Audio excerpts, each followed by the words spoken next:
Hello students, इस video में देखेंगे सीजी बोर्ड 2020 में क्लास 12 का फिजिक्स का असाइनमेंट। और यहाँ पे देखिए जनवरी का हमारा जो असाइनमेंट है इसके हम क्वेश्चन को यहाँ पे डिस्कस करेंगे। तो देखिए जो क्वेश्चन नंबर फर्स्ट है वो आपको पूछा जा रहा है कि प्रकाश तरंगों के व्यतिकरण को परिभाषित करना है।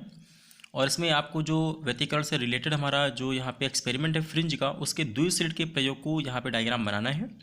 और ये समझाना है कि जो इसमें आपका प्रदीप्त फ्रिंज यानी कि ब्राइट फ्रिंज बनती है उसकी थिकनेस कितनी होती है वो आपको कैलकुलेट करके निकालनी है। तो आइए सबसे पहले यहाँ देखते हैं कि हमारा व्यतिकरण होता क्या है। तो देखिए जैसे आप जानते हैं कि जब समान आवृत्ति की दो जो तरंगें होती हैं वो किसी माध्यम में एक ही दिशा में गमन करती हैं तो उसका सबसे इम्पॉर्टेंट चीज़ है कि फ्रिक्वेंसी यानी कि आपको यहाँ आवृत्ति समान होनी चाहिए और जो उसका एम्पलीट्यूड है यानी कि जो उसका आयाम है वो थोड़ा सा डिफरेंट हो सकता है। तो क्या होता है, उनके अध्यारोपण के कारण किसी बिंदु पे जो प्रकाश की तीव्रता होती है वो क्या होती है, अधिकतम और न्यूनतम होती है और इसके बीच में कंटिन्यू वेरी करती है।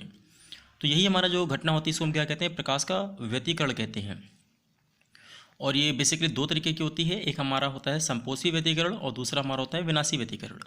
तो देखिए यहाँ पे आपको दोनों व्यतिकरण के बारे में आपको वैसे तो डिटेल में यहाँ पे देखना है, लेकिन जो क्वेश्चन में पूछा गया है वो खाली ये पूछा गया कि व्यतिकरण क्या होता है, तो आपको केवल इसके बारे में ही लिखना है। अदरवाइज़ आपको डेफिनेशन पता होनी चाहिए कि दोनों होते क्या हैं। अब देखिए इसका डायग्राम है जिसमें हमारा S1 और S2 जो है वो दो हमारे स्लिट हैं और इनसे हमारा जो भी यहाँ पे लाइट पास हो रही है वो पॉइंट P पे इंसिडेंट हो रही है। तो ये पॉइंट P हमारा क्या है, ये हमारा स्क्रीन है जो कि स्लिट से कितना कैपिटल D डिस्टेंस पे रखा हुआ है और जो दोनों हमारे स्लिट हैं इनके बीच की जो डिस्टेंस है वो स्मॉल d है। तो देखिए यहाँ पे हम सबसे पहले क्या करते हैं, पथांतर निकालेंगे कि S1 से अगर हमारी कोई लाइट की जो हमारी यहाँ पे लाइट है वो P तक पहुँचने में कितना लेंथ कवर कर रही है हम उसको कैलकुलेट करेंगे और S2 से लेकर के P तक की जो लेंथ होगी उसको कैलकुलेट करके दोनों को यहाँ पे माइनस करेंगे। तो देखिए यहाँ पे हम देखेंगे कि जब हमने यहाँ पे माइनस किया है तो देखिए S1 जो P है इसकी आप डिस्टेंस देख सकते हैं कि आपको दिखाई दे रही है।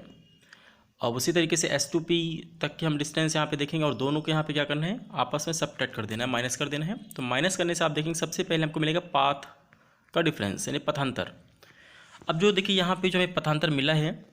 और फिर से देख सकते हैं कि S1 से लेकर के P तक की यहाँ पे लेंथ निकालनी है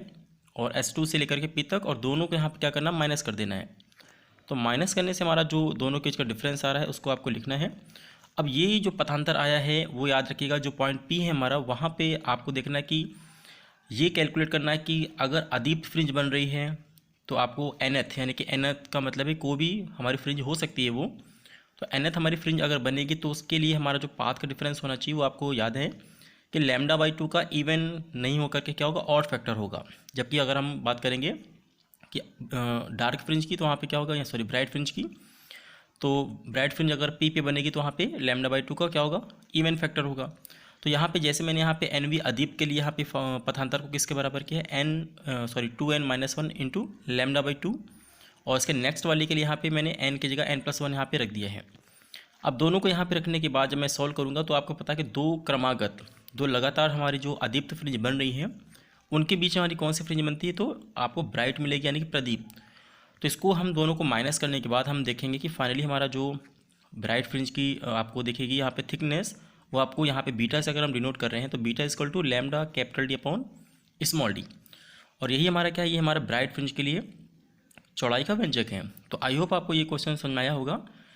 कि ये काफ़ी इंपॉर्टेंट है, बोर्ड एग्जाम के लिए भी इंपॉर्टेंट है, तो आप इसको और बहुत अच्छे से समझ लीजिए। अब इसकी जो नेक्स्ट हमारा वीडियो है वो आपको इसके डिस्क्रिप्शन में लिंक होगा, उस वहाँ से जा करके आप इसको देख सकते हैं और इसको अपने कॉपी में लिख सकते हैं।